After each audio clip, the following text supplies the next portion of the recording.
La question du jour est, est-ce que vous seriez ou est-ce que vous êtes capable de refuser, de faire certains compromis pour réussir?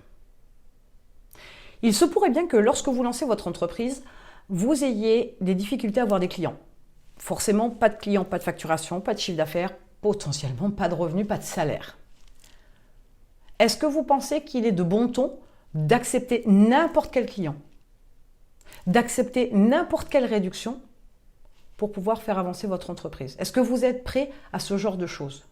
Est-ce que vous accepteriez de faire ce compromis-là, de baisser votre tarif de manière significative pour pouvoir vendre un produit, une prestation, parce que vous n'avez pas de chiffre d'affaires? Est-ce que vous êtes prêt à sacrifier un repas en famille? Est-ce que vous êtes prêt à sacrifier un week-end avec des amis? Mais pour autant, est-ce que vous pourriez moduler votre planning pour pouvoir profiter de votre famille, profiter de vos amis, tout en sachant quand même que vous allez devoir travailler 2 fois plus par la suite ou 2 fois plus avant, ce qui serait plus raisonnable et ce qui serait plus sensé, mais est-ce que vous êtes capable d'avoir cette démarche-là? Vous comprenez bien que le compromis, sous un angle ou sous un autre, ne dégage pas la même sensation, la même émotion. Mais ça n'implique pas non plus les mêmes choses. Donc posez-vous la question, est-ce que vous êtes capable de faire des compromis pour pouvoir réussir ou pas? Dans votre approche du compromis, il faut savoir si vraiment vous êtes gagnant et la personne en face l'est. Si ce n'est pas le cas, il n'y a pas de compromis. Il y a forcément quelqu'un qui est lésé.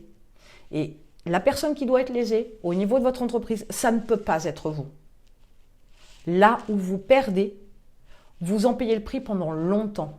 Ça décale en temps, ça bouleverse votre planning, ça peut bouleverser aussi tous vos process de travail, vos flux de travail.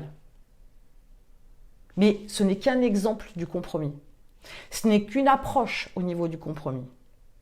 Mais est-ce que vous êtes prêt à faire des compromis dans votre vie pour pouvoir réussir? Mettez-moi en commentaire le dernier compromis que vous avez fait et que vous avez regretté. J'insiste bien là-dessus, que vous avez regretté, peut-être parce que vous étiez perdant, peut-être parce que les conséquences ont été fâcheuses et négatives.